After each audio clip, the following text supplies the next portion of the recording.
येथे झालेल्या कार्यक्रमात धीरेंद्र शास्त्रींनी जो वक्तव्य केलाय महिलांविषयी त्याचा आम्ही महिला काँग्रेसतर्फे जाहीर निषेध करतो। सर्वप्रथम तिथे उपस्थित असणारे मुख्यमंत्री यांनी त्याचा विरोध करायला हवं होतं। यांनी जे महिलांच्या आरक्षणाला घेऊन आंदोलनाची भूमिका, दुहेरी भूमिका, एक ठिकाणी एक बाबा येतो ढोंगी बाबा, तो महिलांचा अपमान करतो की महिलांनी 4 मुलं पैदा करावी आणि ते एक मुलगा त्याचा संघात पाठवावा।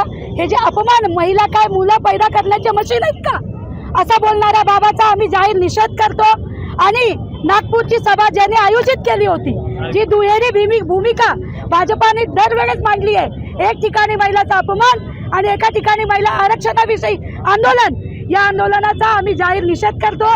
आयोजकांवर गुन्हा दाखल करण्याची आमची मागणी आहे आणि धीरेंद्र शास्त्रीवर पण गुन्हा दाखल करावा। खरात आणि धीरेंद्र शास्त्री ह्याच्यामध्ये काही फरक नाहीये, फक्त खरात ओपन झाला आणि हा दाखलेला आहे। अप्रचार, इतिहासाची माहिती नसताना नको ते विषय तिथे काढल्यामुळे आम्ही या ठिकाणी त्यांचा जाहीर या ठिकाणी निषेध करतो।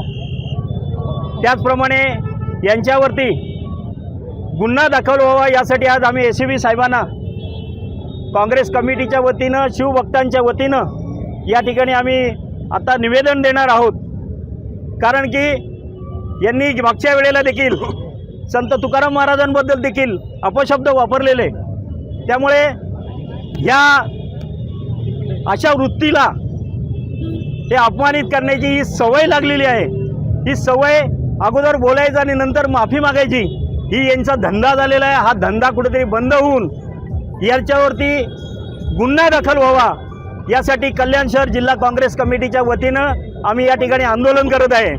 कारण की आपण बघितलं असाल की महाराष्ट्रामध्ये असे भोंदू बाबा भरपूर निघालेत आणि भोंदू बाबांना पूजणारे कोण आहेत, त्यांना जवळ करणारे कोण आहेत, त्यांना साथ देणारे कोण आहेत, ह्या वृत्तीचा देखील आम्ही या ठिकाणी निषेध करतो।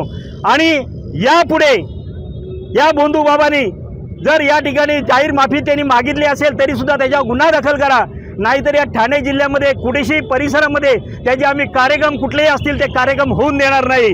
छत्रपतींचा आमच्या झालेला अपमान हा नाही करणार हिंदुस्थान सण, कारण की हिंदुस्थानचे आमचे आराध्य दैवत आहेत, आमचा आत्मा आहे, आमचा सगळं आन बान शान, आमची अस्मिता ही छत्रपती शिवराय आहे। आणि छत्रपती शिवराय डॉक्टर बाबासाहेब आंबेडकर हे आमचे आदर्श आहेत आणि आमच्या आदर्शांचा, आमच्या महात्मांचा कोण जर अपमान करत असेल, कोण त्यांच्याबद्दल अपशब्द वापरत असतील तर आम्ही कदापि सहन करणार नाही। म्हणून त्या ठिकाणी आम्ही शासनाला, आम्ही पोलीस स्टेशनला आता पत्र देणार आहोत आणि या बाबाचा या ठिकाणी निषेध करून त्याला अटक करा म्हणून कल्याण शहराच्या वतीनं आम्ही मागणी इथे करणार आहोत। धीरेंद्र शास्त्री जे भोंदू बाबा आहे, ज्यांनी हे व्यक्तित्व केलं, जे व्यक्त केलं आमचे राजे छत्रपती शिवाजी महाराजांबद्दल, हे अतिशय चुकीचं आहे आणि हे लोकांची दिशाभूल करणारं हे व्यक्तित्व आहे।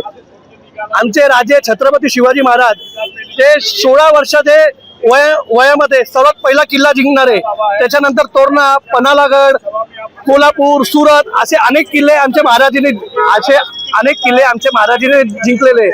आमची फक्त एवढीच मागणी आहे, धीरेंद्र शास्त्री उर्फ भोंदू बाबा यांना तत्काल बेड्या ठोका आणि कैप्टन अशोक खरत सारखा याचा हाल करा।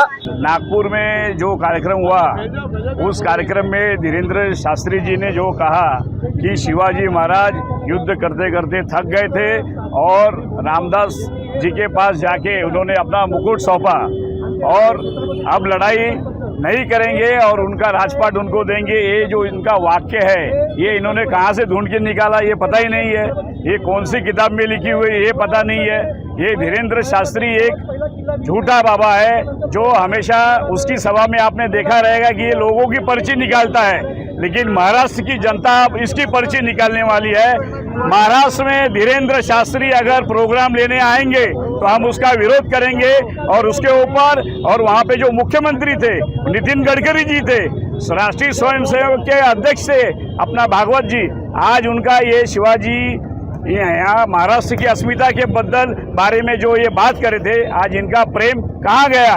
तो ये भाजपा एक झूठा दिखावा करती है और ये बागेश्वर शास्त्री उर्फ धीरेंद्र शास्त्री के ऊपर गुना दाखिल होना चाहिए, ऐसी हमारी मांग है।